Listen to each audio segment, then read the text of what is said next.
Last class को बेटा पहले रिकॉल करवा रहा हूँ, उसके बाद अपन जो है आगे बढ़ेंगे अपनी अगली क्लास में, और आज ये होपफुली टॉपिक जो है वो एंड हो जाएगा।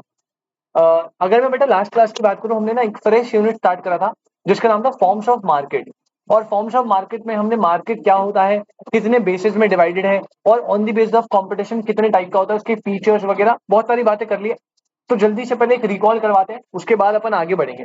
बेटा सबसे पहले मैंने आपको मार्केट की डेफिनेशन कराई थी। मार्केट एक सिस्टम और मैकेनिज्म है। क्या एक तरह का सिस्टम और मैकेनिज्म, जहां पर बायर और सेलर आपस में क्या करते हैं, interact for the purpose of sale and purchase of goods and services at a given price at a given point of time. फिर मैंने आपको बताया कि मार्केट जो है बेटा, उसे हमने 6 बेसिस में डिवाइड करा है। सबसे पहले था on the basis of nature of transaction. On the basis of nature of transaction market दो टाइप का था बेटा, एक होता है स्पॉट मार्केट, एक होता है फॉरवर्ड मार्केट। स्पॉट मार्केट एक ऐसा मार्केट है जहां पे डिलीवरी या ट्रांजेक्शन ऑन दी स्पॉट होते हैं, और फॉरवर्ड मार्केट में delivery and transaction takes place on a future date. Second on the basis of time, sorry on the basis of area. On the basis of area जो था बेटा वो 4 type का था, local, regional, national, international. Local में जो non durable goods जाते हैं उनकी मार्केट होती है, रीजनल में durable and semi durable, national में गोल्ड, सिल्वर, डायमंड इनकी, और इंटरनेशनल में natural resources like coal and petroleum, crude oil etcetera. Third category थी on the basis of regulation. On the basis of regulation मैंने market को दो category में divide करा था, regulated and unregulated. Regulated market एक ऐसी मार्केट होती है जहां पे गवर्नमेंट की रिस्ट्रिक्शन होती है, गवर्नमेंट के कंट्रोल होते हैं। अनरेगुलेटेड मार्केट जहां पे गवर्नमेंट रिस्ट्रिक्शन नहीं होती, और ऐसा कोई एग्जाम्पल है नहीं, ऐसी कोई मार्केट है नहीं। फोर्थ था on the basis of time. Time बहुत इंपॉर्टेंट था, और टाइम का डिवीजन किसने करा था बेटा, एल्फ्रेड मार्शल। किसने करा था, एल्फ्रेड मार्शल। और टाइम के बेसिस में मार्केट 4 टाइप की थी, very short run, long run, very long run. Fifth category थी on the basis of volume. दो कैटेगरी, होलसेल और रिटेल। होलसेल मार्केट जो थी वो थी मार्केट फॉर रिटेलर। यहाँ पे बल्क ट्रांजेक्शन होते हैं जिनकी एग्रीगेट वैल्यू हाई होती है पर यूनिट वैल्यू क्या होती है, लो। रिटेल मार्केट एक ऐसी मार्केट है which is market for and users. यहाँ पे स्मॉल ट्रांजेक्शन होते हैं जिनकी एग्रीगेट वैल्यू स्मॉल होती है पर यूनिट ट्रांजेक्शन क्या होता है, हाई। ये बात समझ आती है। On the base of competition दो टाइप की, परफेक्ट, इम्परफेक्ट। इम्परफेक्ट में 3, मोनोपोली, मोनोपोलिस्टिक और ओलिगोपोली। यहां तक क्लियर है क्या बेटा? इसके बाद हम अपना एक एक कंपटीशन, परफेक्ट इम्परफेक्ट में एक एक मार्केट को स्टडी करे थे। सबसे पहले मैंने परफेक्ट कंपटीशन कराया था, फिर मोनोपोली, मोनोपोलिस्टिक, ओलिगोपोली। हम एक कंपैरिजन फॉर्म करते हैं सबका, ठीक है। सबसे पहले अगर मैं नंबर ऑफ बायर्स की बात करूं तो चारों मार्केट में नंबर ऑफ बायर क्या थे, large number of buyer. Second अगर मैं नंबर ऑफ सेलर की बात करूं, परफेक्ट कंपटीशन में लार्ज, मोनोपोली में सिंगल, मोनोपोलिस्टिक कंपटीशन में मेनी, और ओलिगोपोली में few but big, few but big. ये बात समझ आती है। थर्ड कैटेगरी अगर बनाए प्रोडक्ट की, बेटा मोनोपोली, परफेक्ट कंपटीशन में प्रोडक्ट कैसा था, होमोजीनियस, इसलिए मार्केट में क्या था, परफेक्ट सब्स्टिट्यूट अवेलेबल था। मोनोपोली में there is no close substitute. Monopolistic में प्रोडक्ट होता है हेट्रोजीनियस, इसीलिए वो क्या होता है, क्लोज सब्स्टिट्यूट होता है। और ओलिगोपोली में प्रोडक्ट होमो भी हो सकता है और हेट्रो भी। और लास्ट क्लास बताया था अगर होमो होता है ओलिगोपोली को क्या बोलते हैं, परफेक्ट और प्योर ओलिगोपोली। और अगर ऐसी ओलिगोपोली जो हेट्रोजीनियस में डील करती है, इम्परफेक्ट और इम्प्योर। टाइप्स ऑफ ओलिगोपोली कराया था ना लास्ट क्लास बेटा, उसमें था। फिर थर्ड पॉइंट, फोर्थ कैटेगरी में आता है एग्जिट और एंट्री। बेटा यहाँ पे सबसे पहले free entry and exit. Long run में फर्म क्या कमाएगी, नॉर्मल प्रॉफिट। लॉन्ग रन में क्या आएगा, नॉर्मल प्रॉफिट। ये इसका इंप्लीकेशन था। अगला यहाँ पे क्या था, एंट्री और एग्जिट में बैरियर्स, अगले वाले में फ्री, और लास्ट वाले में रिस्ट्रिक्टेड। अच्छा, ओलिगोपोली दो टाइप की थी, रिस्ट्रिक्टेड एंट्री और एग्जिट को क्या बोलते थे, क्लोज्ड ओलिगोपोली। और ऐसी ओलिगोपोली जिसमें फ्री एंट्री एंड एग्जिट थी वो क्या थी, ओपन। ये भी एक टाइप था, ये भी करवाया था। उसके बाद नेक्स्ट पॉइंट पे कहते हैं प्राइस पे। बेटा परफेक्ट कंपटीशन में प्राइस होता है यूनिफॉर्म, ठीक है, और बाकी सब में प्राइस चेंज होता है। लेकिन मोनोपोली में प्राइस चेंज होता है अलग अलग। उसका रीजन होता है प्राइस डिस्क्रिमिनेशन। मतलब जो सेलर है वो अलग अलग बायर से अपनी मर्जी से अलग अलग प्राइस चार्ज करता है फॉर दी सेम गुड। अच्छा, मोनोपोलिस्टिक कंपटीशन में भी प्राइस चेंज होता है, लेकिन क्या वहां पे प्राइस डिस्क्रिमिनेशन होता है, वहां पे होता है प्रोडक्ट डिफरेंशिएशन। सर क्योंकि सबके प्रोडक्ट के कुछ अपने स्पेसिफिक फीचर्स हैं, तो वो उस पॉइंट को हाईलाइट करके आपसे अलग प्राइस चार्ज करते हैं। रिटॉल कहता है भाई मेरे सोप में पर्टिकुलर ये वाला फीचर है तो मैं आपसे इतना प्राइस ज्यादा चार्ज कर रहा हूं इस बात के लिए, ठीक है। और ओलिगोपोली में भी प्राइसेस जो है वो चेंज करते हैं, बट यहाँ पे प्राइस की रिजिडिटी थी। यार आपको price rigidity, king demand curve बना था, प्राइस रिजिडिटी, उससे पहले कर्व फ्लैटर था, उसके बाद कर्व स्टीपर, उससे पहले बहुत ज्यादा हाईली इलास्टिक था, उसके बाद इन इलास्टिक और लेस इलास्टिक। लास्ट क्लास करवाएगा। सेलिंग कॉस्ट की बात करें, यहाँ पे एब्सेंस थी, अगले वाले में नॉमिनल, अगले वाले में हाई और अगले वाले में very huge selling cost. Demand curve यहाँ पे perfectly elastic parallel to X axis, यहाँ पे इन इलास्टिक तो बना था स्टीपर। मोनोपोलिस्टिक कंपटीशन में हाईली इलास्टिक तो बना था फ्लैटर, और ओलिगोपोली में किंग। पहले फ्लैटर, फिर आता है प्राइस रिजिडिटी, फिर स्टीपर। ये बात याद है बेटा अच्छे से, सारे मार्केट हमने अच्छे से डन कर लिए थे। फिर मुझे जितना याद है, मैं ओलिगोपोली में सबसे पहले किंग डिमांड का बताया था और टाइप्स बताए थे, ठीक है। टाइप्स की बात करें, सबसे पहले परफेक्ट और इम्परफेक्ट वो बता दिया, हेटेरोहोमोजेनाइज। सेकंड ओपन और क्लोज बता दिया एंट्री एग्जिट पे। एक टाइप था पार्सल और पुल। पार्सल में एक लीडर होता है, बाकी फॉलोवर होते हैं, और वहां पे देयर इज नो लीडर और कोई फॉलोवर, सब सेम लेवल पे होते हैं। और लास्ट और सबसे इंपॉर्टेंट है collusive versus non collusive. Sir collusive oligopoly में आप याद रखेंगे प्राइस एंड आउटपुट डिसीजन, क्या बोला, प्राइस एंड आउटपुट डिसीजन कैसे लेते हैं टुगेदर। नॉन कोल्यूसिव में प्राइस एंड आउटपुट डिसीजन कैसे लेते हैं इंडिपेंडेंटली। कोल्यूसिव को कोऑपरेटिव ओलिगोपोली बोलते हैं और नॉन कोल्यूसिव को कॉम्पिटिटिव। ये वाली बात याद है आप पक्का एकदम। अच्छा, कोल्यूसिव में हमारा जो एम होता है वो होता है इंडस्ट्रियल प्रॉफिट को मैक्सिमाइज करना, लेकिन नॉन कोल्यूसिव में इंडस्ट्रियल प्रॉफिट से लेना देना नहीं है। किसको मैक्सिमाइज करना है, इंडिविजुअल प्रॉफिट। यहाँ पे कार्टेल फॉर्मेशन होता है, यहाँ पे कार्टेल फॉर्मेशन नहीं होता। फर्दर, अरे सर जो कोल्यूसिव है वो कितने टाइप की होती है, दो, ऑर्गेनाइज्ड और सिंडिकेटेड। अगर आप प्राइस आउटपुट डिसीजन साथ में ले रहे हो और सेल भी साथ में कर रहे हो तो सर उस केस में आप सिंडिकेटेड हो। और अगर आप प्राइस आउटपुट डिसीजन साथ में ले रहे हो, मतलब कोल्यूसिव हो, लेकिन सेल इंडिविजुअली कर रहे हो, तो ऑर्गेनाइज ओलिगोपोली। ये बात समझ आती है, यहां तक एकदम क्लियर है।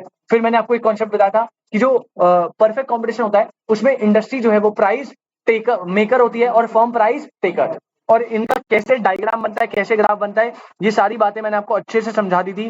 पहले मुझे बताइए यहां तक किसी को कोई डाउट? अभी तक मैंने पूरे चैप्टर का एक ओवरव्यू दे दिया, किसी को कोई भी परेशानी यहां तक? किसी को कोई भी परेशानी यहां तक? पक्का? अब चैप्टर में ज्यादा कुछ बचा नहीं है, एक छोटा सा टॉपिक बचा है।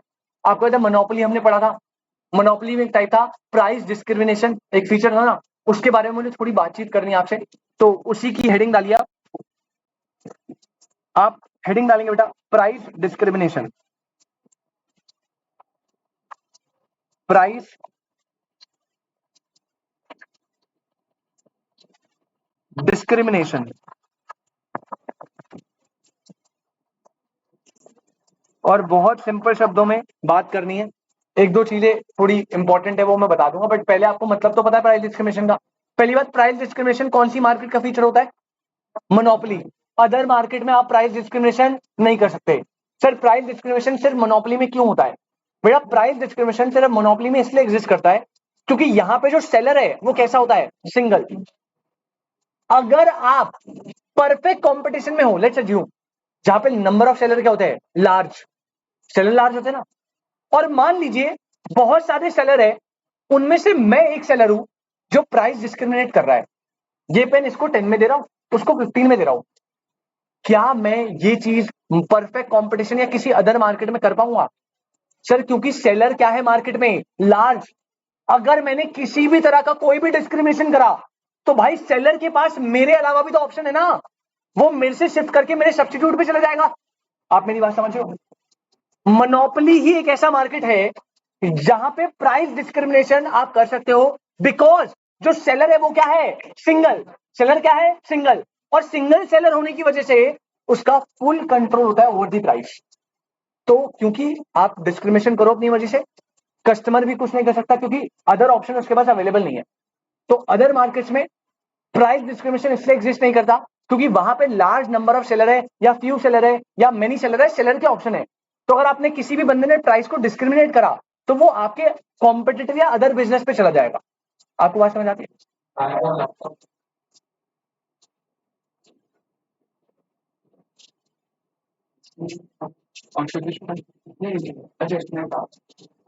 ये कन्वर्टर भी है, ठीक, क्लियर है भाई? तो पहले थोड़ी बहुत बातें लिखते हैं। हेडिंग डालो प्राइस एस्टिमेशन और आप लिखेंगे पॉइंट नंबर 1 से। Point number 1,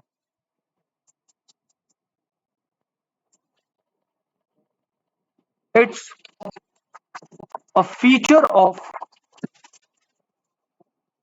monopoly market. It's a feature of monopoly market. Point number 2, in monopoly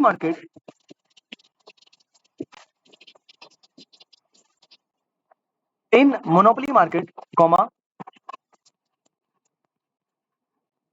since there is only a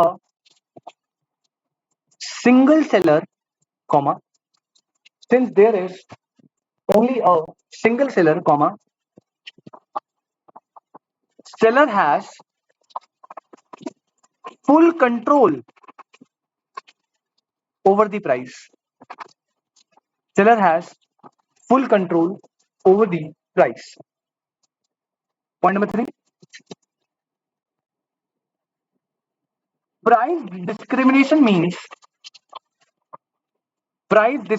means comma,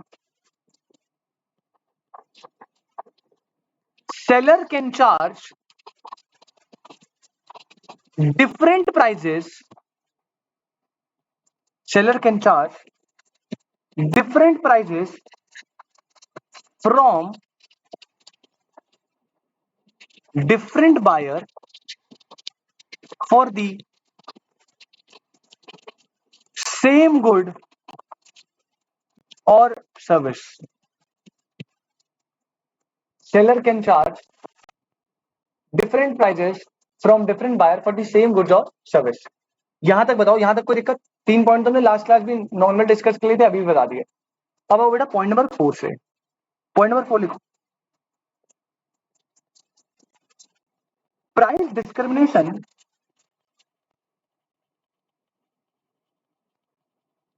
can be based upon, और बेटा इसको जो है आप डिवाइड करेंगे 4 कैटेगरी में। प्राइस डिस्क्रिमिनेशन जो है वो 4 बेसिस में डिवाइड है। मतलब आपसे जो सेलर है ना, वो 4 बेसिस पे प्राइस डिस्क्रिमिनेट कर सकता है। सर क्या वो बेसिस है? सबसे पहला लिखो, सबसे पहला प्राइस डिस्क्रिमिनेशन होता है बेटा टाइम बेस्ड। सबसे पहले टाइम बेस्ड, नेक्स्ट है एरिया बेस्ड, थर्ड है यूज बेस्ड, और लास्ट फोर्थ है consumer based. Price discrimination seller कितने बेसिस में कर सकता है बेटा? 4 बेसिस है, time based, area based, use based and consumer based. अब कुछ नहीं है, बहुत सिंपल है भाई। सबसे पहले टाइम बेस्ड का एग्जांपल, बेटा आपने पीवीआर में मूवी देखी है? देखी होगी तुमने, किसके साथ देखी? तूने किसके साथ देखी? किसके साथ? घर वालों के साथ? वाला ना पक्का बेटा। टाइम बेस्ड में ना सबसे बेस्ट एग्जांपल है पीवीआर। अगर आप वीकेंड पे जाओगे, वीकेंड पे टिकट के प्राइसेस क्या होंगे? हाई। वीकडेज पे टिकट के प्राइस क्या होंगे? सस्ते। अच्छा, मॉर्निंग या आफ्टरनून शो देखोगे, प्राइस सस्ते होते हैं। नाइट शोज के क्या होते हैं? ज्यादा। तो यहां पे वो आपसे प्राइस को डिस्क्रिमिनेट कर रहे हैं, वही सर्विस दे रहे हैं, सब कुछ वही है, लेकिन वहां पे डिस्क्रिमिनेशन का बेस क्या है? Time. That is time based discrimination. अच्छा, एरिया बेस्ड कैसे हो सकता है? एक वेजिटेबल सेलर है, वो नॉर्मल मंडी वाले एरिया में ना सेम वेजिटेबल बेच रहे हैं, मंडी वाले एरिया में जहां पे बहुत सारे लोग हैं, प्राइसेस क्या रखेगा वो? कम। अच्छा, वो थोड़ा सा बाहर आया और वो किसी लोकेलिटी में चला गया, मान लो कालकाजी पे, उसके प्राइसेस अपने आप क्या हो जाएंगे? ज्यादा। अब वही रेडी जब वो जीके लेके चला गया, प्राइसेस और बढ़ गए। वही रेडी जब वो जोरबाग लेके चला जाएगा, प्राइसेस और बढ़ गए। मतलब वो सेम वेजिटेबल के प्राइसेस को डिस्क्रिमिनेट कर रहा है, किस बेसिस पे? एरिया के बेस पे। कुछ एरिया में पुअर क्लास रहेंगे, मिडिल क्लास रहेंगे, वहां पे प्राइसेस कम होंगे। जहां पे रिच या बहुत ज्यादा रिच होंगे, वहां पे प्राइसेस चेंज होंगे। अच्छा, यूज बेस्ड, इसका बेस्ट एग्जांपल इलेक्ट्रिसिटी। इलेक्ट्रिसिटी आप यूज करते हो, घर पे यूज करते हो डोमेस्टिक पर्पज के लिए, और अगर आप यहां पे चल रहे हो, this is commercial purpose. Electricity same है, यही पंखा मेरे घर पे चलेगा, यही पंखा यहां पे चल रहा है, लेकिन जब मैं घर पे चलाऊंगा तो बिजली का बिल कैसा आएगा? डोमेस्टिक, जो डोमेस्टिक रेट चलता है 2 3 4 रुपए जो भी होता है, और कमर्शियल रेट मीटर का 1 यूनिट का कितना है? 8 रुपए। भाई इलेक्ट्रिसिटी तो सेम है ना, लेकिन सेलर आपसे डिस्क्रिमिनेट कर रहा है किस पे बेसिस पे? यूज बेस पे। तो प्राइस डिस्क्रिमिनेशन, सॉरी बेटा कमर्शियल फ्री होगी, बेटा कहाँ रह रहा है? डोमेस्टिक फ्री है, दिल्ली दिल्ली में 200 यूनिट, उसके बाद सारी आपको पे करनी पड़ती है। बेटा कमर्शियल, कमर्शियल मतलब बेटा अगर आप यूज कर रहे हो फॉर प्रोवाइडिंग सर्विसेज, अगर आप बिजनेस चला रहे हो और उसमें इलेक्ट्रिसिटी बिल आ रहा है, कमर्शियल मतलब बिजनेस पर्पज के लिए। डोमेस्टिक मतलब मैं घर पे चला रहा हूँ पंखा एसी, अब यहाँ पे चल रहा है तो उसका यूज अलग है तो रेट अलग हो रहा है। This is price discrimination based on use. और लास्ट कंज्यूमर बेस कैसे होगा? रेलवे जो करता है, रेलवे कंज्यूमर को देखता है ना, छोटे बच्चे का अलग टिकट है, बड़े बच्चे का अलग टिकट है, गवर्नमेंट एम्प्लॉयज का अलग टिकट है, आर्मी ऑफिसर्स का अलग टिकट है।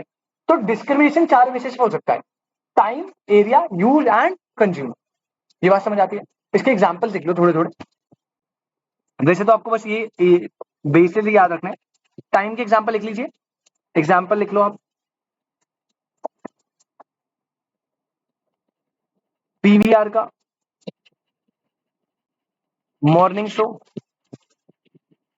या फिर आप एयर टिकट करवाइए। एयर टिकट के प्राइस भी बहुत फ्लक्चुएट करते हैं टाइम के बेसिस पे। अर्जेंटली कराओगे तो प्राइसेस ज्यादा होंगे, महीनों पहले कराओगे प्राइसेस कम होंगे। एरिया बेस में लिख लो आप example, vegetable seller at different area.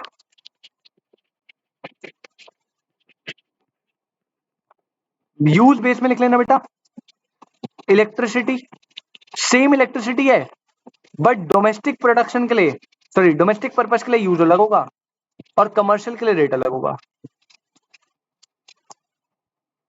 Consumer base में एग्जांपल लिख लेना best, Indian railway,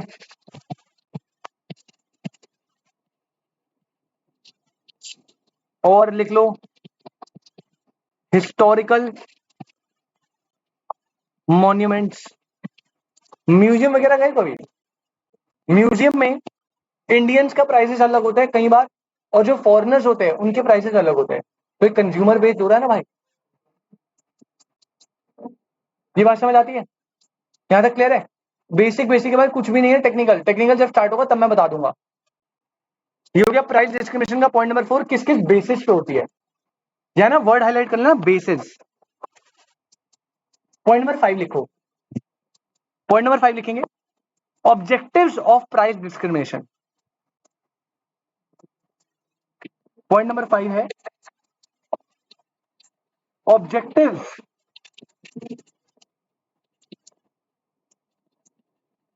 of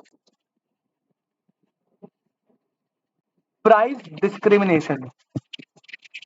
objectives of price discrimination, ये हेडिंग है बेटा। अब आराम से पहले लिख लो फिर समझते हैं।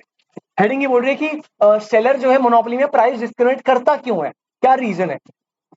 Point number 1, to maximise profit,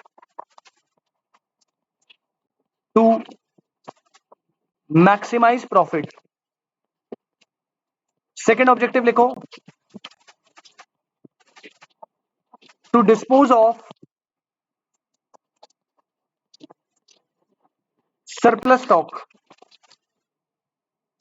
to dispose of surplus stock। Third लिखो,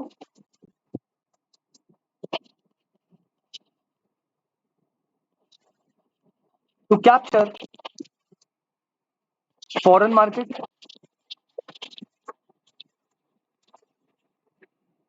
point number 4, to achieve economies of scale। और last point number 5, to secure equity through price।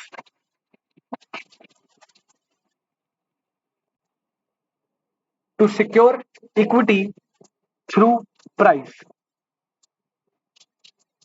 इतना लिखा, पहले समझे? बेटा बात करा ऑब्जेक्टिव की, क्यों प्राइस डिस्क्रिमिनेशन जो है वो एक सेलर करेगा मोनोपोली का? सबसे पहला रीजन है उसके प्रॉफिट को क्या करना है भाई, उसे मैक्सिमाइज। अब भाई मुझे पता है कि ये वाला पर्सन मुझे 30 रुपीज दे रहा है, ये वाला पर्सन मुझे 40 दे देगा, और देगा पक्का, क्योंकि और कोई ऑप्शन तो है नहीं ना, मार्केट में कोई क्लोज सब्स्टिट्यूट है नहीं, तो मैं लूंगा ना उसे, बिल्कुल लूंगा। तो कई बार उसे पता है कि सेलर प्रॉफिट को मैक्सिमाइज कर सकता है रिच क्लास से ज्यादा प्राइस लेके, तो करता है ऐसा। पर्पस क्या है? To maximise profit. सेकेंड, क्यों हो सकता है ऑब्जेक्टिव?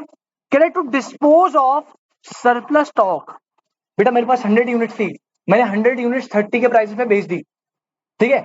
अब मुझे ऐसा लग रहा है कि यार मेरे पास जो बाकी सरप्लस स्टॉक है ना, रिमेनिंग मान लो 50 यूनिट्स, वो 30 पे तो नहीं बिक रहा, तो मैं डिमांड क्रिएट करने के लिए उसका प्राइस क्या कर दिया? फॉल। तो मेरा जो सरप्लस स्टॉक है वो क्या हो गया? Dispose of. इसके लिए भी कर सकता है वो डिस्क्रिमिनेशन। और क्या रीजन है सर? थर्ड रीजन है टू कैप्चर फॉरेन मार्केट। बेटा बहुत जरूरी है, आप जानबूझ के बाहर वाले लोगों के लिए ना अपने गुड सस्ते कर दोगे। अब इससे होगा क्या? जब उनके लिए हमारे गुड सस्ते हो जाएंगे तो वो डिमांड क्या करेंगे? ज्यादा। एज अ रिजल्ट हमारी कंट्री का एक्सपोर्ट क्या होगा? ज्यादा, जिससे फॉरेन करेंसी इंडिया में आएगी। तो गवर्नमेंट बहुत इंकरेज करता है कि भाई आप डिस्क्रिमिनेशन कर लो, कोई दिक्कत नहीं है, और इसकी वजह से हमारे एक्सपोर्ट इंक्रीज होंगे और फॉरेन मार्केट को हम कैप्चर कर सकते हैं। ठीक है, ये एक रीजन हो सकता है। और रीजन है to achieve economies of scale. याद है आपको इकोनॉमीज ऑफ स्केल कहां पड़ा था? Long run average cost curve. सबसे पहली स्टेज आती थी जब वो फॉल करता था, जिसे बोलते थे इंक्रीजिंग रिटर्न्स टू स्केल, इसे इकोनॉमीज ऑफ स्केल बोलते थे। और यहाँ पे long run average cost curve क्या करता है? फॉल। सेकंड आती थी कांस्टेंट, जब इकोनॉमीज डिसइकोनॉमीज इक्वल होती थी कांस्टेंट वाले में। फिर एलएसी जब राइज करता था उसे बोलते थे डिक्रीजिंग रिटर्न्स टू स्केल। याद है ना भाई लॉन्ग रन? मैं याद दिला देता हूँ, दिखा देता हूँ एक बार। मुझे लग रही है तुम्हारी शक्ल ऐसे बना देना तुम गंदी गंदी से, डर लग रहा है मुझे तुम्हें देख के। Long run long run long run, ये रहा बेटा, देखा आपको? ये कुछ कर्व बनाया था ऐसे, सारे सारे एसएसीज बनाए थे, उससे एक एलएसी बनाया था। इधर देखो, increasing return to scale, economies of scale. Economies of scale में एलएसी क्या करता है? राइज या फॉल? फॉल करता है। तो कई बार उसे अपनी एवरेज कॉस्ट को फॉल करवाने के लिए, प्रॉफिट को ज्यादा करने के लिए डिस्क्रिमिनेशन करना पड़ता है। एक रीजन हो सकता है। और लास्ट रीजन देखो, last reason to secure equity. बेटा इक्विटी को अंडरलाइन करके ना, ये वो वाला इक्विटी नहीं है जो आप कंपनी में पढ़ते हो। इक्विटी का मतलब है इक्वालिटी, इक्वालिटी ऑफ इनकम। भाई अब ये पेन 30 रुपीज का है, क्या हर एक गरीब आदमी से खरीद पाएगा? नहीं ना। तो कई बार गवर्नमेंट क्या करती है? जानबूझ के प्राइस डिस्क्रिमिनेट करती है, अमीर लोगों को ज्यादा में देती है और गरीब लोगों को कम में, ताकि equity equality of income maintain हो सके। कोई दिक्कत? पक्का? बेटा सेकंड वाला समझ, मेरे पास 120 यूनिट्स की प्रोडक्शन है, ठीक है। मैंने डिसाइड करा मैं इसका प्राइस जो रखूंगा वो 30 रुपीज में सेल करूंगा इसे, ये डिसाइड कर लिया मैंने। अब मैं मार्केट में गया, मैं बेचना स्टार्ट करा सामान, मैंने बेचा बेचा बेचा बेचा, भाई बड़ी मुश्किल से मैंने 100 यूनिट जो है वो बेच दी एट द रेट ऑफ ₹30। अब 100 के बाद बिक नहीं रहा, तो मेरा 20 यूनिट सरप्लस स्टॉक पड़ा हुआ है, इसको निकालना पड़ेगा ना भाई, इन्वेंट्री निकालनी पड़ेगी, तभी तो आगे प्रोडक्शन करूंगा, प्रॉफिट ज्यादा होगा। तो मैंने डिसाइड करा कि रिमेनिंग 20 यूनिट ना, क्योंकि डिमांड नहीं है अब, तो मैंने प्राइस को जानबूझ के क्या कर दिया? कम कर दिया, ताकि मेरा जो सरप्लस स्टॉक है वो बिक जाए। ये बात समझ आती है? अरे कई लोग नहीं करते यार, बड़े बड़े जैसे H&M, Zara क्लोथ लगाएंगे 8-8 हजार के, जैसे एंड ऑफ सीजन आएगा अब उन्हें नए कपड़े लाने हैं, तो वही क्लोथ के प्राइसेस क्या हो जाएंगे? कम हो जाएंगे, सेल बोल देते हैं जिसे। तो प्राइस डिस्क्रिमिनेटिंग तो कर रहे हो आपके साथ। ये समझ आया? पक्का? बेटा इकोनॉमीज ऑफ स्केल कैसे अचीव होगा? जब आप जो है प्राइस को डिस्क्रिमिनेट करोगे ना, तो आपका कस्टमर एक्विजिशन बढ़ जाएगा, आप ज्यादा लोगों तक अचीव कर पाओगे ना। अगर मैंने 30 रुपीज रखा है, तो मान लो मैं इस मार्केट को अचीव कर रहा हूं, अब जब मैंने प्राइस को कम करा, लेट्स अज्यूम 25 कर दिया, तो मैं ज्यादा लोगों तक रीच आउट कर पाऊंगा। अब जब ज्यादा कस्टमर एक्विजिशन होगा तो मैं प्रोडक्शन इंक्रीज करूंगा, उसकी वजह से मेरी एवरेज कॉस्ट क्या होगी? लॉन्ग रन में कम होगी। तो जैसे एलईसी कम होगा, वो इकोनॉमीज ऑफ स्केल को अचीव कर देगा। तो इकोनॉमीज ऑफ स्केल को अचीव करने के लिए भी प्राइस डिस्क्रिमिनेशन होता है।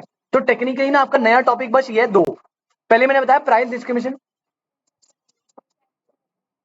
Capture foreign market. मैं एक गुड बेच रहा हूं 30 रुपीज का, अब आज मैं चाहता हूं कि मैं यूएसए में भी इस गुड्स को बेच पाऊं, तो मैं जानबूझ के 30 रुपीज की जगह इसको 20 का प्राइस करूंगा और फॉरेन मार्केट में भेज दूंगा। बेटा जब प्राइस कम रहेगा तो वहां के लोगों के लिए गुड सस्ता हो रहा है, इसका मतलब वो डिमांड क्या करेंगे, ज्यादा, जिसकी वजह से कंट्री के जो एक्सपोर्ट लेवल है वो क्या हो जाएंगे, ज्यादा।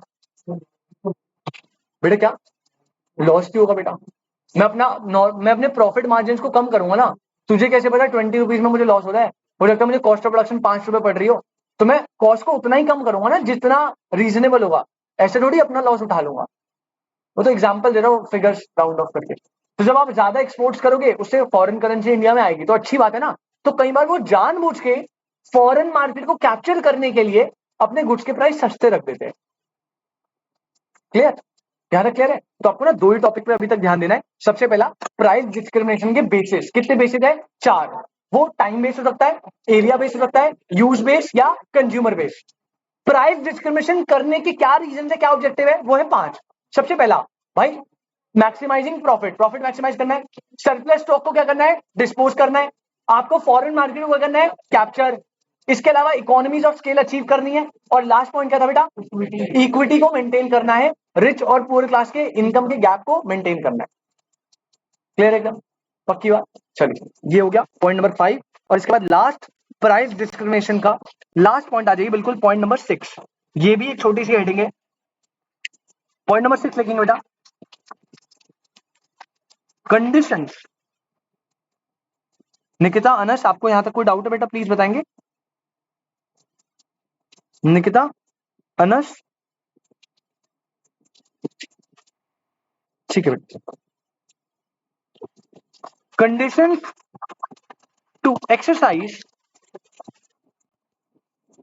Price discrimination.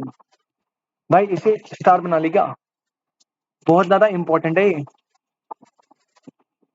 अब मैं आपको बताऊंगा कि प्राइस डिस्क्रिमिनेशन करने के लिए क्या कंडीशन है और कैसे करते हैं। आपको याद है ना कि इक्वेशन बताई थी, MR is equal to A R E minus 1 upon E, revenue में बताई थी ना, उसका काम है बहुत ज्यादा। पर पहले कंडीशन समझो। हेडिंग ये बोल रही है कि भाई प्राइस डिस्क्रिमिनेशन को लगाने के लिए क्या कंडीशन है बेटा, 4 कंडीशन होती है। कितनी कंडीशन, आप प्राइस डिस्क्रिमिनेशन कर ही तब पाओगे जब ये 4 कंडीशन फुलफिल है, अदरवाइज आप प्राइस डिस्क्रिमिनेट कर ही नहीं पाओगे। अब करना कैसे है वो मैं अभी बताऊंगा, पर पहले आपको डिस्क्रिमिनेशन करने के लिए 4 कंडीशन को देखना पड़ेगा। सबसे पहली और सबसे इंपॉर्टेंट कंडीशन, आप कौन सी मार्केट में होने चाहिए, मोनोपोली। अगर परफेक्ट या मोनोपोलिस्टिक या ओलिगोपोली में है, क्या प्राइस डिस्क्रिमिनेशन कर सकते हो, नहीं। कंडीशन नंबर 1, सेलर को किसी भी तरह की मोनोपोली क्रिएट करनी चाहिए। अगर मोनोपोली है तभी प्राइस डिस्क्रिमिनेशन लगेगा। कंडीशन नंबर 1 क्या होनी चाहिए, मोनोपोली। क्या होनी चाहिए, मोनोपोली।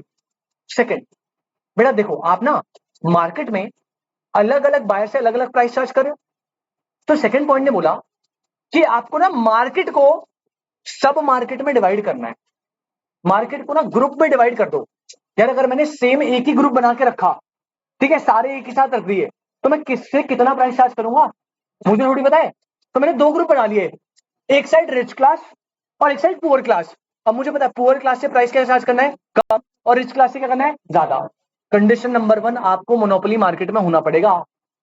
कंडीशन नंबर 2, अगर आपको प्राइस डिस्क्रिमिनेशन लगाना है तो आप अपनी मार्केट को सब मार्केट में डिवाइड करोगे। मार्केट को किस में डिवाइड करना है, सब मार्केट। कंडीशन नंबर 3 और सबसे इंपॉर्टेंट, अलग अलग सब मार्केट की जो इलास्टिसिटी ऑफ डिमांड है वो अलग अलग होनी चाहिए। अलग अलग मार्केट की इलास्टिसिटी क्या होनी चाहिए, अलग अलग। अब सर ये बड़ा पंगा है क्योंकि सर हमने ना इलास्टिसिटी पढ़ा नहीं है, मैं आपको थोड़ा सा दे रहा हूं जितना आपको काम का है। बेटा देखो इलास्टिसिटी का ना मतलब क्या होता है, सिंपल शब्दों में जब मैं बोलता हूं ना डिमांड जो है वो इलास्टिक है, इलास्टिक ज्यादा है, इलास्टिक कम है या इन इलास्टिक है, फर्क क्या पड़ता है। देखो एक चीज होती है इलास्टिक, एक चीज होती है इन इलास्टिक। ऑल्दो ये अभी इनकम्प्लीट बता रहा हूं बहुत ज्यादा, बट अभी आप सुन लो बस। अगर आपके प्राइस में किसी भी तरह का चेंज आया, इंक्रीज डिक्रीज कुछ भी हुआ, और उससे आपके डिमांड में भी बहुत अच्छे लेवल का चेंज आ रहा है, देखो प्राइस का चेंज कितना है, कम, और डिमांड का चेंज कितना है, ज्यादा, इसका मतलब डिमांड बहुत ज्यादा क्या है, इलास्टिक। अगर प्राइस इंक्रीज होता है, प्राइस में इंक्रीज आया और डिमांड डिक्रीज तो हुई लेकिन थोड़ी सी, बिल्कुल छोटी सी, कोई इंपैक्ट ज्यादा नहीं आया, तो इसका मतलब डिमांड क्या है, इनइलास्टिक, या बोलो ज्यादा इलास्टिक नहीं है। ये बात समझ आती है? अभी के लिए बस इतना समझो, डिमांड दो टाइप की होती है, इलास्टिक, इनइलास्टिक। इलास्टिक का मतलब है प्राइस में चेंज आने से डिमांड बहुत ज्यादा फ्लक्चुएट कर रही है, मतलब डिमांड इलास्टिक है। अगर कम फ्लक्चुएट कर रही है डिमांड, कैसी है, इनइलास्टिक। तो कंडीशन नंबर 3 ने बोला कि दोनों सब मार्केट की जो इलास्टिसिटी है वो क्या होनी चाहिए, अलग अलग। ऐसा क्यों भाई? जहां पे इलास्टिसिटी ज्यादा है, इसका मतलब अगर आपने प्राइस में थोड़ा सा भी चेंज करा तो डिमांड एकदम से गिरा देंगे। तो जिसकी इलास्टिसिटी ज्यादा है उसमें ज्यादा मजे नहीं लेने, उसमें प्राइस में छेड़ना ज्यादा। जिसकी इलास्टिसिटी कम है, इसका मतलब वो रिस्क क्लास है। प्राइजेस फ्लक्चुएट भी हुए ना, वो उनमें किसी भी तरह के डिमांड में ज्यादा चेंज नहीं आएगा। तो जहां पे डिमांड इनइलास्टिक होती है ना, आप कोशिश करते हो कि ज्यादा प्राइस वहां रखो। जहां की डिमांड इलास्टिक है, अबे भाई वहां पे अगर आपने प्राइस बढ़ा दिया तो डिमांड तो धम से गिर जाएगी ना। आप समझ रहे हो मेरी बात? तो 3 कंडीशन, पहला मार्केट कैसा होना चाहिए, मोनोपोली। मार्केट कैसा होना चाहिए, मोनोपोली। सेकंड, पूरी मार्केट को आप सब मार्केट में डिवाइड कर सकते हो, और हर सब मार्केट की इलास्टिसिटी क्या होनी चाहिए, अलग। अगर सबकी इलास्टिसिटी सेम है तब तो क्या दिक्कत है, तब तो आपको सेम ही चार्ज करना पड़ेगा ना। तो हर मार्केट की इलास्टिसिटी अलग होनी चाहिए। जितनी ज्यादा इलास्टिक, इसका मतलब आप पुअर हो, प्राइस बढ़ते ही आप डिमांड को गिरा दोगे बहुत तगड़ा, इनसे ज्यादा पैसा वसूलना नहीं है।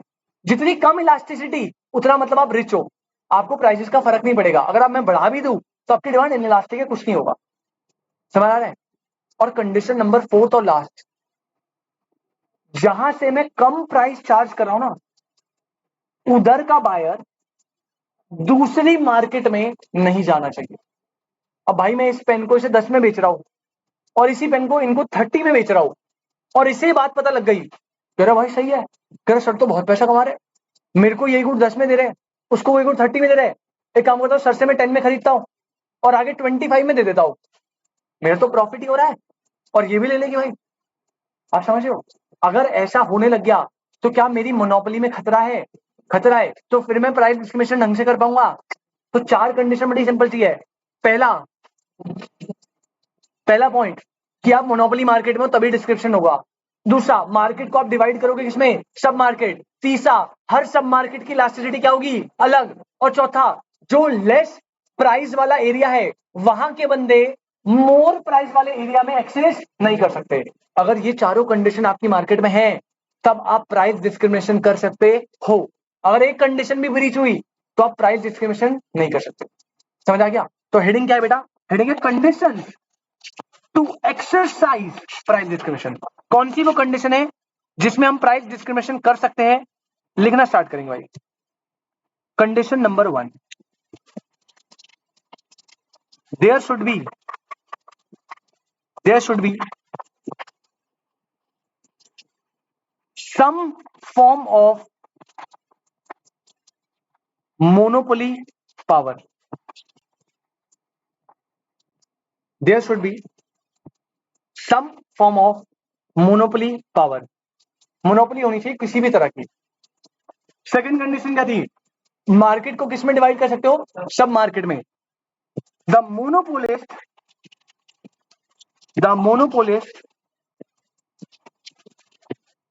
should be able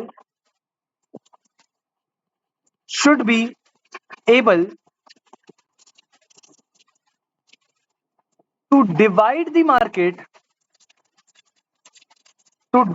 the market into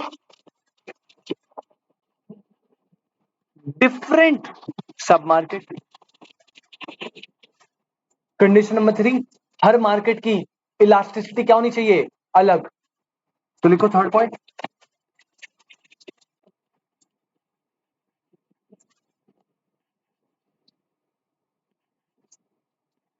the elasticity should be different in different सब मार्केट। हर सब मार्केट की इलास्टिसिटी अलग होनी चाहिए, तभी आप प्राइस डिस्क्रिमिनेट कर पाओगे। अगर सबकी इलास्टिसिटी सेम है और आपने प्राइस में चेंज करा तो भाई सब सेम रिस्पॉन्स दे देंगे, या तो छोड़ देंगे या कोई चेंज नहीं आएगा, तो उसका कोई बेनिफिट नहीं है। पॉइंट नंबर 4 और last, it should not be possible it should not be possible for buyer in low price market to sell it in high price market. चारों कंडीशंस, ये चारों कंडीशन अगर आपकी मीट हो गई तभी जो सेलर है वो प्राइस डिस्क्रिमिनेशन एक्सरसाइज कर सकता है। अब कैसे करेगा वो मैं प्रोसेस बताऊंगा, बट अब आप कर सकते हो, मतलब आप 2 मार्केट से या 3 मार्केट से अलग अलग प्राइस चार्ज कर सकते हो। क्लियर एकदम? पहले बताओ यहां तक कोई दिक्कत? सबसे पहले बेटा मोनोपोली का फीचर पढ़ा रहा हूं। फीचर का नाम क्या है? Price discrimination. प्राइस डिस्क्रिमिनेशन सिर्फ मोनोपोली में होगा क्योंकि यहीं पर सिंगल सेलर है, तो उसका पूरा कंट्रोल होगा प्राइस पे, अदर मार्केट पे नहीं कर सकते। प्राइस डिस्क्रिमिनेशन करने के बेसिस 4 बताए, या तो आप टाइम के बेस पे कर लो, या एरिया के बेस पे, यूज के बेस पे, या कंज्यूमर के बेस पे। उसके बाद ऑब्जेक्टिव क्या होता है कि प्रॉफिट मैक्सिमाइज हो, सरप्लस स्टॉक को क्या हो, डिस्पोज ऑफ कर सके अपन, फॉरेन मार्केट को कैप्चर कर सके, इकोनॉमीज ऑफ स्केल को अचीव कर सके, या फिर लास्ट पॉइंट क्या था कि इक्विटी मेंटेन कर सके।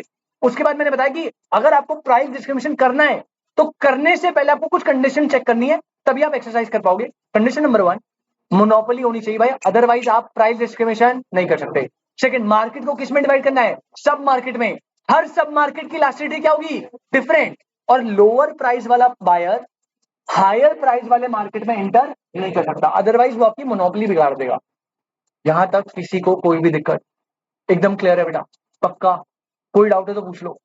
निकिता, अनस, बेटा यहां तक कोई भी दिक्कत प्लीज आप बताएंगे।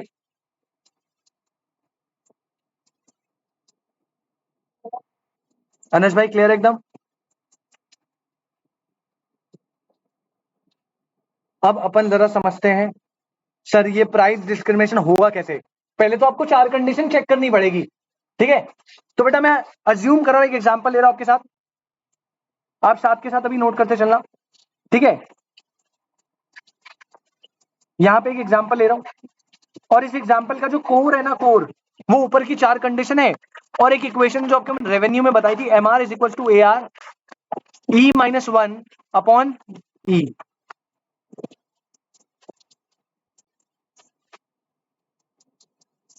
अब सर इस मार्केट में मान लीजिए 2 सब मार्केट है। पहली मैं अज्यूम कर रहा हूं सब मार्केट ए, और बेटा दूसरी है सब मार्केट बी।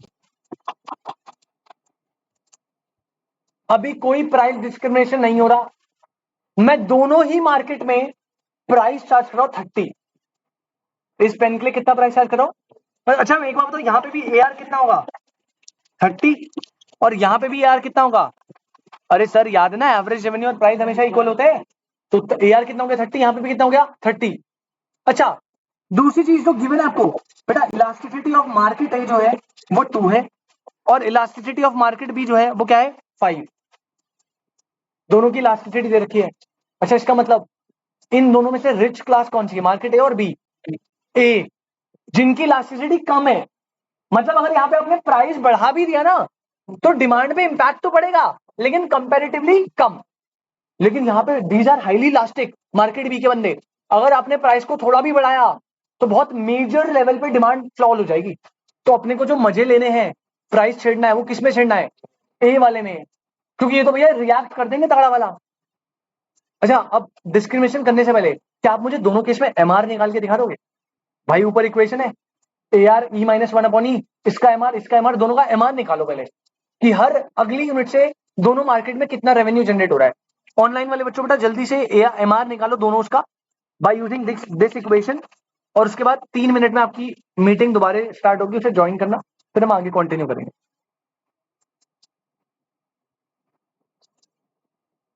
बेटा जल्दी से एमआर निकाल दीजिए प्लीज आप।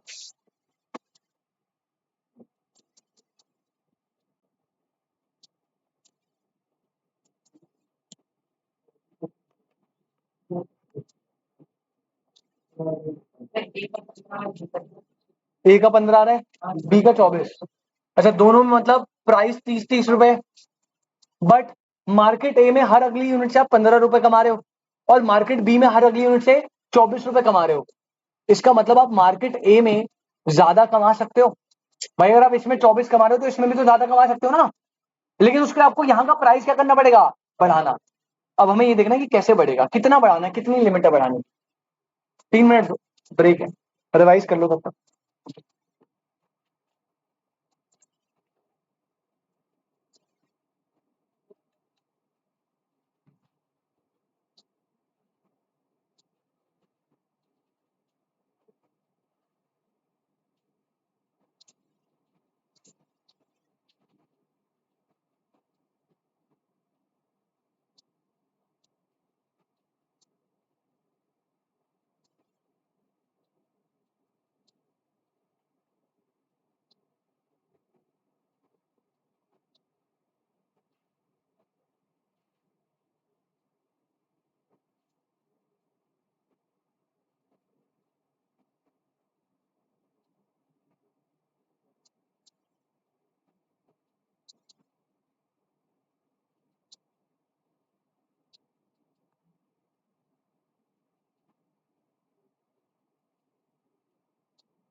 यहाँ पे MR निकाल रहा हूँ बेटा, मार्केट ए का, तो आएगा AR E-1 में ई, कितना आ गया, 15 रुपए।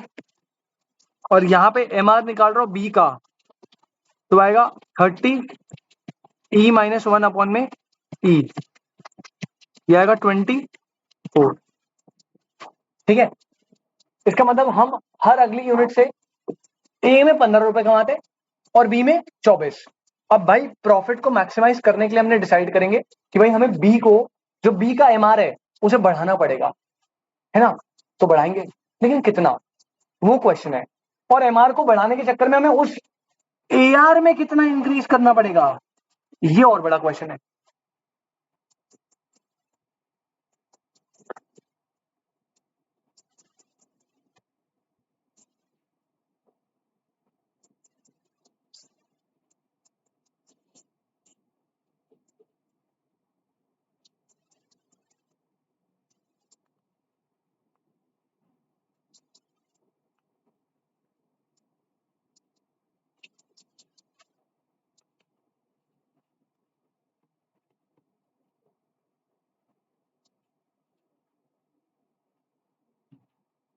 उसके बाद तुम्हारा अकाउंट का टेस्ट है, क्लास है, टेस्ट नहीं है तुम्हारा अकाउंट का, पक्का, शायद है। शेयर कैपिटल का टेस्ट दिया तुमने कोई? हाँ, तुम्हारा भी तो होगा फिर।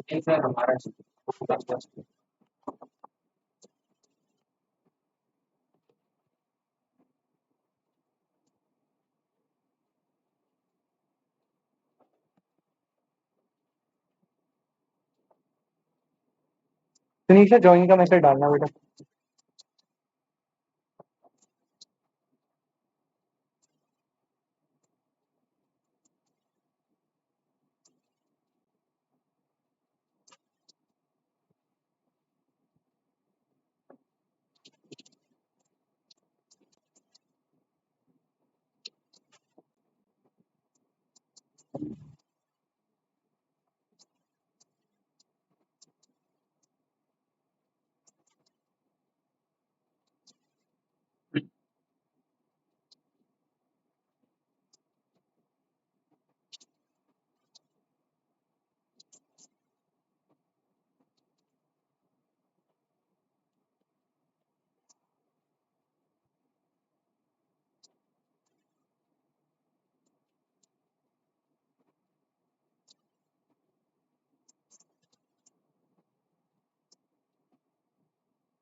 ये आपने एमआर दोनों का निकाल लिया। अब हर अगली यूनिट से ये 15 दे रहा है, ये 24 दे रहा है, और आप चाहते हो कि आपका प्रॉफिट मैक्सिमाइज हो, ताकि जिसकी वजह से आपको मार्केट ए जो है वहां पे प्राइस को बढ़ाना है। क्वेश्चन इज कितना बढ़ाना है बेटा। आप इसमें क्या करेंगे, मैक्सिमम आप प्राइस को इतना बढ़ा सकते हो, एआर को इतना बढ़ा सकते हो, एमआर ऑफ ए और एमआर ऑफ बी इक्वल हो जाए। मतलब आप चाहोगे कि एटलीस्ट जितना, एटलीस्ट, ऑल्दो वो कुछ और कंडीशन भी दे सकता है। वो क्वेश्चन बोल देगा कि MR of A is twice of MR of B, वो कुछ भी बोल सकता है। बट अभी एटलीस्ट आप इतना तो चाहोगे कि हमें दोनों मार्केट से मार्जिनल रेवेन्यू क्या मिले, सेम। हो सकता है क्वेश्चन में बोले कि हमें इतना एआर चाहिए जिससे MR of A is twice of MR of B, thrice, 4 times, half, कुछ भी बोल दे। तो अब एटलीस्ट मिनिमम लेके चल रहा हूं। तो आप क्या करोगे, आप करोगे मार्जिनल रेवेन्यू ए की ना इक्वल रख दोगे मार्जिनल रेवेन्यू बी के। अब मार्जिनल रेवेन्यू ऑफ बी कितना है बेटा, 24, और मुझे इतना ही ए में चाहिए, और उसके लिए मुझे एआर को चेंज करना है। इसका फॉर्मूला क्या है, एआर ई माइनस 1 अपॉन में ई। यहां पे ई तो 2 रहेगा, और आपको नया एआर निकालना है कि सब मार्केट ए में हम कितना प्राइस रखेंगे। जल्दी से कर दो, जल्दी से कर दो अनस भाई, जल्दी से कर दो। एआर इज इक्वल टू, ये हो जाएगा बेटा 2 माइनस 1 अपॉन में 2 इज इक्वल टू ₹24, और नया एवरेज रेवेन्यू यानी नया प्राइस जो आएगा सब मार्केट ए का, वो आ जाएगा बेटा ₹48। यानी कि आप अपना जो प्राइस बढ़ाओगे, आप अगर सब मार्केट ए में प्राइस बढ़ा के 30 से 48 कर दोगे तो ये पॉसिबल है, कर दोगे आप डिस्क्रिमिनेशन। लेकिन आप देखो कंडीशन सारी मैच हो रही है। पहला हम अज्यूम करें मोनोपोली है, मार्केट कितनी मार्केट में डिवाइडेड है, दो, दोनों मार्केट की इलास्टिसिटी क्या है, अलग, और अजम्पशन है कि यहां का बंदा वहां नहीं जा सकता, तो हमने प्राइस डिस्क्रिमिनेशन कर दिया। और उधर हम यही प्रोडक्ट बेचेंगे 30 में, इधर ए में ये प्रोडक्ट कितने में बेचेंगे 48, और दोनों से मार्जिनल रेवेन्यू कितने का निकलेगा 24। ये बात समझ आती है बेटा। इसी के साथ आपका फॉर्म्स ऑफ मार्केट चैप्टर खत्म। लेकिन आपको याद होगा मैंने इस चैप्टर को, इस यूनिट को दो पार्ट में डिवाइड करा था, forms of market and curves under different market, जो मैंने आपको स्टार्ट करवाया था। तो यूनिट 4 में ना एक पोर्शन तो खत्म हो गया मार्केट का, आप इसके पार्ट बी में आ जाओ। ठीक है, ये नोट कर लिया ना आपने, ये डन है। आप इसके पार्ट बी में आओ बेटा। आप हेडिंग डालो, सेम आपका यूनिट नंबर 4 चल रहा है जो पहले चल रहा था। इसमें हमारा जो चैप्टर चल रहा है बेटा वो चल रहा है, अब चैप्टर वाइज में करो, चैप्टर 2 चल रहा है जिसका नाम है कर्व्स अंडर डिफरेंट मार्केट। और इसमें आपकी थोड़ी पुरानी नॉलेज और बहुत ज्यादा फोकस रिक्वायर्ड है, वरना पूरा टॉपिक सर के ऊपर से निकलेगा। पहले बता रहा हूं, इसी के लिए मैं बोल रहा था लास्ट क्लास में जो मैंने बोला था, कर्व्स अंडर डिफरेंट मार्केट कुछ भी डिफिकल्ट नहीं है। अगर आपने रेवेन्यू और कॉस्ट को दिल से अच्छे से पढ़ा हुआ है तो भाई एक एक चीज आपको ऑलरेडी पता है यहाँ पे, ऑलरेडी। हेडिंग डालिए curves under different market, heading डाली। अब आपके पेज को आप हॉरिजॉन्टल करेंगे, लाइन के सेंटर में लिखो हेडिंग डालो types of curve, types of curve under perfect competition, types of curve under perfect competition. सबसे पहले हेडिंग हॉरिजॉन्टल कर लेना पेज को, थोड़ा चार्ट बनेगा बड़ा सा। चार्ट क्या कुछ लिखना नहीं, सिर्फ डायग्राम डायग्राम देखने हैं। ऐसे दो और बनेंगे, अगला मोनोपोली का और उसका अगला मोनोपोलिस्टिक। ओलिगोपोली आपके सिलेबस में नहीं है, 3 ही है सिर्फ। अब समझो, इस पूरे कर्व को हम देखेंगे, कर्व डिफरेंट डिफरेंट कर्व कैसे बनते हैं परफेक्ट कंपटीशन में। इस पूरे टॉपिक को आप डिवाइड करो दो पार्ट में। इस टॉपिक को आप डिवाइड करेंगे बेटा दो पार्ट में। एक साइड इसे कैटेगराइज करिए शॉर्ट टर्म, और एक साइड लिखेंगे आप लॉन्ग रन। सब कुछ पुराना है, कुछ भी नया इसमें मुझे नहीं बताना ही नहीं है। आपको है कि शॉर्ट रन लॉन्ग रन में मैंने आपको एक ना परफेक्ट कंपटीशन में एग्जांपल दिया था रेडी वाला। किसी बंदे ने वेजिटेबल की दुकान लगाई थी मोहल्ले में, नहीं तो पहले पहले वो रेडी घुमा रहा था अकेला, उसे बहुत तगड़ा प्रॉफिट हो रहा था। कैसा प्रॉफिट था? एबनॉर्मल प्रॉफिट था। फिर जब उसके दोस्तों ने देखा इसे तो अबनॉर्मल प्रॉफिट हो रहा है, तो काफी दोस्तों ने ज्वाइन करा। फिर सबको क्या होने लग गया? Normal profit. फिर और लोगों ने ज्वाइन करा तो अगला क्या हो गया? नॉर्मल लॉस, लॉस होने लग गया था। फिर क्योंकि एग्जिट फ्री थी तो लॉस होने के चक्कर में बंदे चले गए। फिर वापस से क्या हो गया? Normal profit. और परफेक्ट कॉम्पिटिशन में लॉन्ग रन में सिर्फ क्या होता है? Normal profit.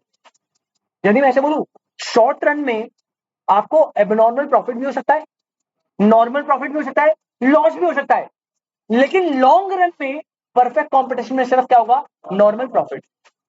तो आप ना शॉर्ट रन को फर्दर डिवाइड करो 3 पार्ट में। पूरा मेजर साइड बेटा शॉर्ट रन के लिए रखना, लॉन्ग रन में कुछ भी नहीं है। मेजर पार्ट आपको अराउंड 70-80% आप सिर्फ पूरा स्पेस शॉर्ट रन के लिए रख दो। और शॉर्ट रन में 3 केस है। या तो आपको सबसे पहले पॉसिबिलिटी है कि एब नॉर्मल प्रॉफिट हो जाए, सेकंड पॉसिबिलिटी कि आपको नॉर्मल प्रॉफिट हो जाए, और थर्ड पॉसिबिलिटी है आपको लॉस हो जाए शॉर्ट रन में। लेकिन लॉन्ग रन में सिर्फ और सिर्फ एक पॉसिबिलिटी है, सिर्फ एक पॉसिबिलिटी। लॉन्ग रन में परफेक्ट कंपटीशन में हमेशा क्या होगा बेटा? नॉर्मल प्रॉफिट, हमेशा हमेशा हमेशा। ये बात समझ आती है? अब कुछ और बातें। सर नॉर्मल अब नॉर्मल में हुआ क्या? देखो बस डिफरेंस क्या है।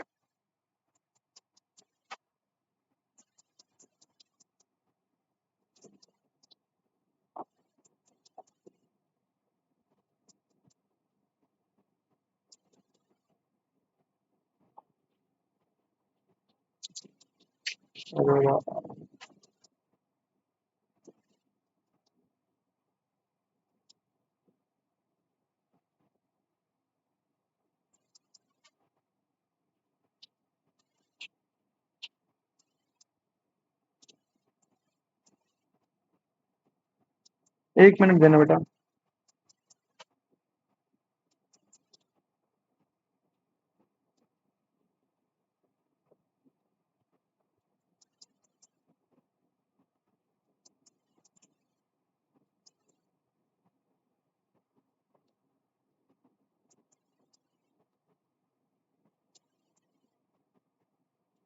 अरे भाई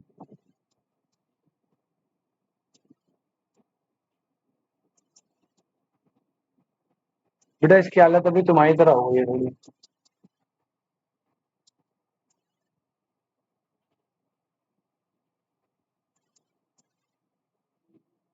हाँ जी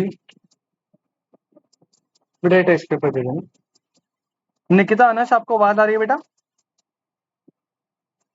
आवाज आ रही है आपको? और स्क्रीन शेयर हो रहा है, प्लीज एक बार कंफर्म कर देना।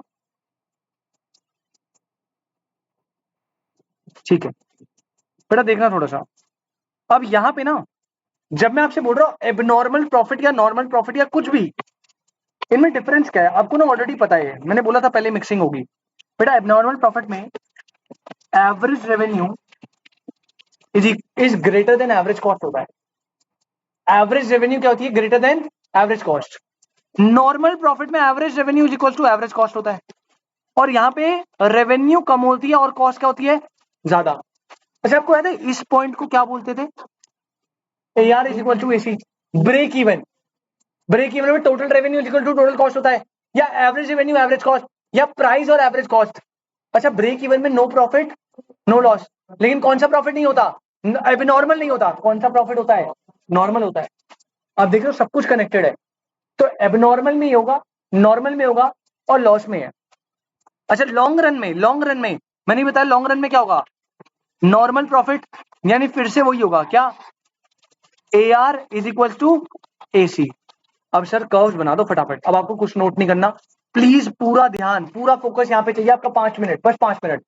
सबसे पहले परफेक्ट कॉम्पिटिशन में हूं, शॉर्ट रन चल रहा है, और उसमें मार्केट बुक में क्या हो रहा है? Abnormal profit. अब इसको कर्व में कैसे रिप्रेजेंट करेंगे? नोट नहीं करना प्लीज, ध्यान से यहाँ देखना।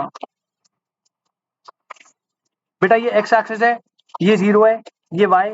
यहाँ पे आप क्वांटिटी ले रहे हो, और यहाँ पे आप जो भी बनाओगे MR MC कुछ भी, सबसे पहले आपको डिटरमाइन करना है producer equilibrium. Producer equilibrium determine करने के कितने अप्रोच होते थे? दो, टीआरटीसी और एमआरएमसी। अभी मैं एमआरएमसी की बात कर रहा हूं। सबसे पहले मुझे बताओ एमआर कैसा बनता है? एमआर मार्केट कौन सी है? तुम बताओ ना कौन सी है? Perfect competition, parallel to X axis. भाई मैं पहले बता रहा हूं, याद होना चाहिए, अदरवाइज दिक्कत हो जाएगी आपको। परफेक्ट कॉम्पिटिशन में मार्जिनल रेवेन्यू बेटा ये बनता है, आपको पता है यही एमआर है और यही एआर है। अच्छा मार्जिनल कॉस्ट कैसा बनता है? U shape. सर वो तो मार्केट पे डिपेंड नहीं करता, वो तो हमेशा यू शेप बनेगा। ये हो गया मार्जिनल कॉस्ट। और ये जो पॉइंट है दिस इज प्रोड्यूसर्स इक्विलिब्रियम। तो प्रोड्यूसर ने बोला भाई मुझे तो सबसे ज्यादा मजा यहां आ रहा है और मैं यहां पे लेट्स अज्यूम 200 यूनिट्स को प्रोड्यूस करूंगा, उसने डिसाइड कर लिया। और ऊपर सिचुएशन देखो, इस पॉइंट पे हमें क्या शो करना है? एबनॉर्मल प्रॉफिट शो करना है। ध्यान रखना पड़ेगा आपको, इस लाइन में, इस वर्टिकल लाइन में एवरेज रेवेन्यू को ज्यादा रखना है और एवरेज कॉस्ट को कम। लेकिन आपको दूसरी चीज क्या ध्यान रखनी है, जब आप एवरेज कॉस्ट बनाओगे तो बेटा एवरेज कॉस्ट का मार्जिनल कॉस्ट के साथ भी तो रिलेशन था। एसी और एमसी जब मीट करते हैं उस टाइम पे एसी क्या होता है? मिनिमम। एसी और एमसी जब मीट करते हैं उस टाइम पे एसी क्या होता है? मिनिमम। तो आपको दो रिलेशन ध्यान रखने हैं। जब आप कर्व बनाओगे ना तो आपका कर्व कुछ ऐसा बनेगा बेटा, this is your average cost. अब देखो कैसे, सबसे पहली बात, जब ये इंटरसेक्ट हो रहे हैं तब क्या एसी मिनिमम है? सर एसी मिनिमम है। और अब प्रोड्यूसर इक्विलिब्रियम वाली लाइन पे देखना, प्रोड्यूसर इक्विलिब्रियम यहां पे आपका एमआर है और अगर आप इस लाइन को नोटिस करो तो इस जगह पे आपका क्या है? एसी। ये एआर है और ये क्या है? एसी। प्रोड्यूसर इक्विलिब्रियम वाली लाइन में एआर क्या है? ज्यादा, एसी क्या है? तो ये वाला जो एरिया दिख रहा है आपको, ये वाला जिसको मैं शेड कर रहा हूं, दिख रहा है ये वाला एरिया, ये रिप्रेजेंट कर रहा है एबनॉर्मल प्रॉफिट को। ये बात समझ आती है? पक्का? अच्छा एक और कर्व देखो तब और अच्छे से समझ आएगा। अब मैं नेक्स्ट कर्व बना रहा हूं, नॉर्मल प्रॉफिट।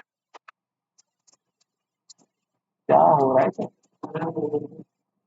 यार? ये ना बहुत सुबह से चल रहा है, रिलोड हो रहा है बार बार, सेव कर रहा होगा ना फाइल।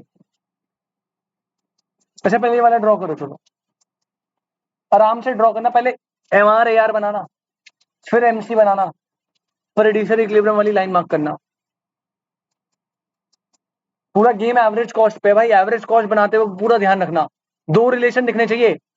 पहला कि यहाँ पे एमसी को मिनिमम तक काटेगा और इक्विलिब्रियम के टाइम पे ये रिलेशन दिखना चाहिए, रेवेन्यू ज्यादा है कॉस्ट कम।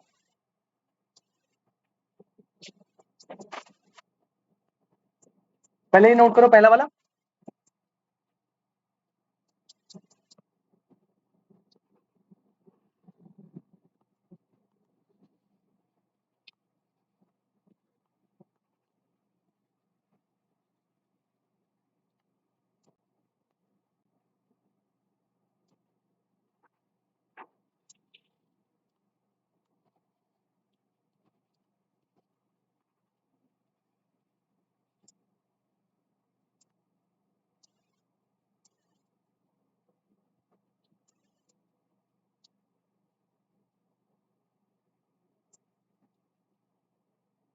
बनाया आपने? करिए करिए।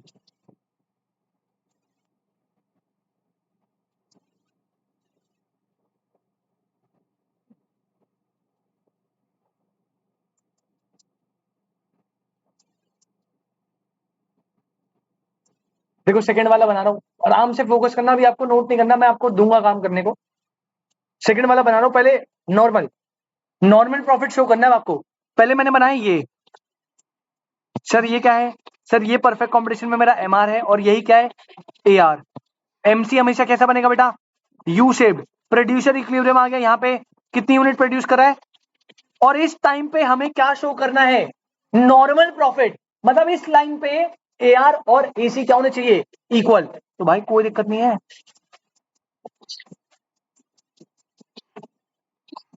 ये बन गया एसी।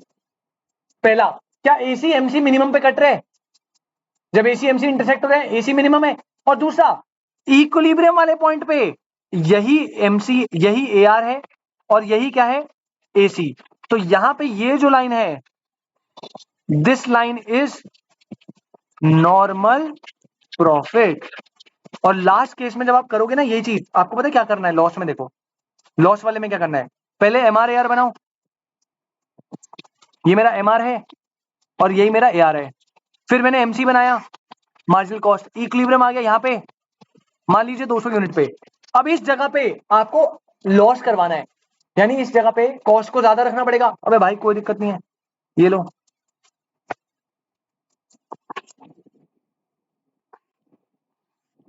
Average cost. पहले बताओ क्या एवरेज कॉस्ट मार्जिनल कॉस्ट को मिनिमम पे इंटरसेक्ट हो रहा है? मिनिमम पे, ये पॉइंट मिनिमम है।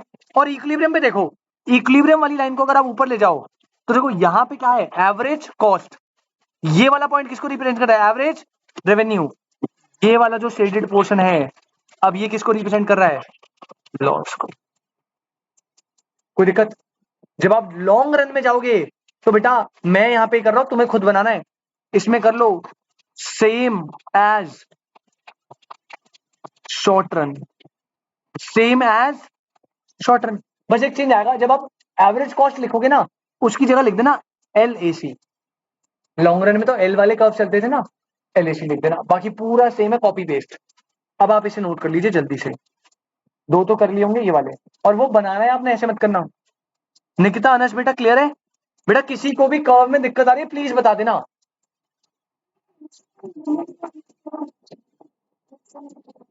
बेटा MC और AC जब इंटरसेक्ट होते हैं उस टाइम पे AC मिनिमम होता है।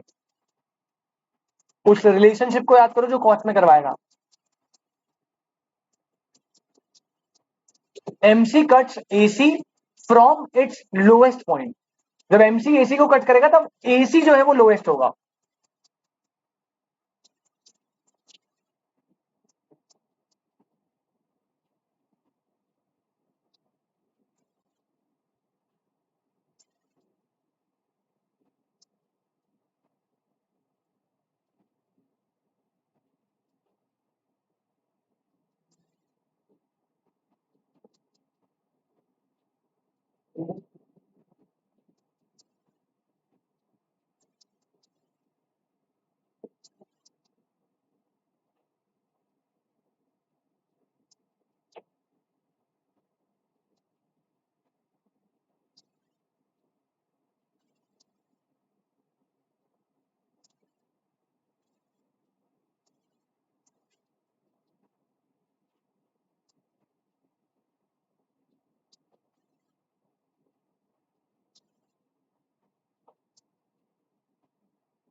चंद्रमय हो गया?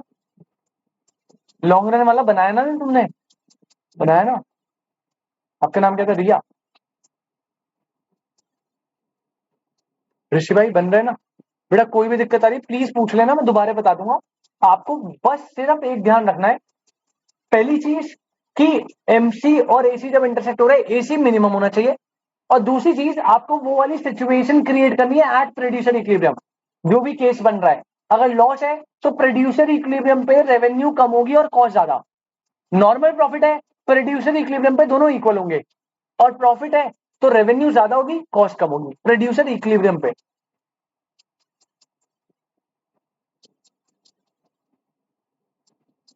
ठीक है, तो ये वाले कर्व जिसके बन गए बेटा, आज के लिए इसे इतना ही रखेंगे, ये चैप्टर खत्म नहीं हुआ। ठीक है, मेरे को जल्दीबाजी नहीं करवानी इसमें। इसमें मोनोपोली और मोनोपोलिस्टिक का भी काम है अभी, तो हम अगली क्लास में आधा घंटा और लगाएंगे।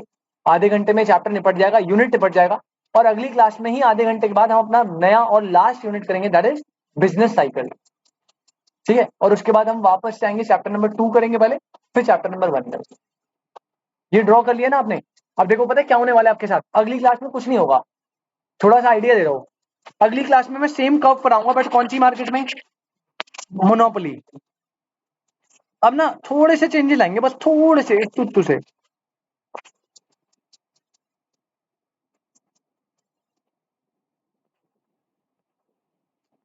अरे भाई, ये मुझे ले रहा है मोनोपोली। अब देखो मोनोपोली में भी दो केस होंगे, एक तो क्या होगा शॉर्ट रन, एक तो क्या होगा लॉन्ग रन। शॉर्ट रन में बेटा यहां पे ना दो ही चीजें होती है बस मोनोपोली में, या तो आपको एबनॉर्मल प्रॉफिट होगा, जो जनरली यही होता है, और बहुत रेयर ऑफ द केस में क्या हो सकता है, नॉर्मल जैसा कुछ होता ही नहीं यहाँ पे, मार्केट ही अब नॉर्मल है ना। और लॉन्ग रन में, आप एक बार बताओ, लॉन्ग रन में आप कब ऑपरेट करोगे? लॉस में ऑपरेट करोगे कभी? किस में ऑपरेट करोगे? एबनॉर्मल प्रॉफिट में। ठीक है, तो आपको ये दो केस करने हैं, और ये वाला जो केस है वो सेम यहाँ पे कॉपी पेस्ट हो जाएगा। अब सर डिफर क्या करेगा? डिफर एक चीज करेगी, अब मोनोपोली में जब आप MR AR बनाओगे तो वो चेंज नहीं हो जाएंगे, पैरेलल टू एक्स एक्सिस थोड़ी बनेंगे। याद करो परफेक्ट कंपटीशन में बनते थे ना, मोनोपोली और मोनोपोलिस्टिक तो इम्परफेक्ट है। वहां पे आपको याद है MR बनता था फॉलिंग बट पॉजिटिव, फिर जीरो, फिर नेगेटिव। AR जो है वो डाउनवर्ड बनता था, ना कभी जीरो ना नेगेटिव। तो जब आप यहाँ पे अब नॉर्मल प्रॉफिट लेस क्यों बना रहा हूं, तो यहाँ पे आप पहले प्रोड्यूसर इक्विलिब्रियम जब निकालोगे तो आपका जो MR है वो बनेगा ऐसा, this is your MR, this is your AR, और फिर आपने ये बनाया क्या, MC। ये सिचुएशन क्या गई, प्रोड्यूसर इक्विलिब्रियम। अब इस इक्विलिब्रियम को देख के बनाना है। अब नॉर्मल प्रॉफिट में होता क्या है, average revenue is greater than average cost. अब इस पॉइंट पे आपको बनाना पड़ेगा भाई ये रिलेशन दिखते हुए, तो थोड़ा दिमाग लगाना पड़ेगा, और आपको दूसरा रिलेशन भी देखना है। तो देखो एवरेज रेवेन्यू ज्यादा होना चाहिए ना, this is my average revenue, ये बन गया एवरेज। पहले बताओ AC और MC जब कट रहे, AC क्या है, मिनिमम, चेक, पहला चेक है। दूसरा प्रोड्यूसर इक्विलिब्रियम पे आप देखो, प्रोड्यूसर इक्विलिब्रियम में था, ये गया ऊपर, ये कॉस्ट आई, और ये ऊपर गया, ये क्या आया, रेवेन्यू। तो ये जो पार्ट है, this part is my abnormal profit. दिख रहा है ना, क्लियर है? तो ये देखना है आपको, अगली क्लास में थोड़ा अच्छे से करेंगे, बट ये चेंज आएंगे मेजर, दो केस में चेंज आएंगे और MR AR में चेंज आएगा। चलिए, तो आज के लिए इतना ही रखेंगे, इसे नोट नहीं करना है, कुछ अगली क्लास में करवाऊंगा। घर पे ट्राई करना हो तो रफ में ट्राई कर लीजिएगा एक बार, अदरवाइज आपसे मिलते हैं बेटा मंडे को, और मंडे को आपसे ये वाला चैप्टर खत्म करेंगे, लास्ट चैप्टर स्टार्ट करेंगे। दूसरी चीज, आपका इसी का टेस्ट नंबर 2 होगा, ठीक है? और अभी अपन बेसिक्स से चल रहे हैं। पहले मेरा मेन एम यही है कि आप प्लीज अपने मॉड्यूल के क्वेश्चन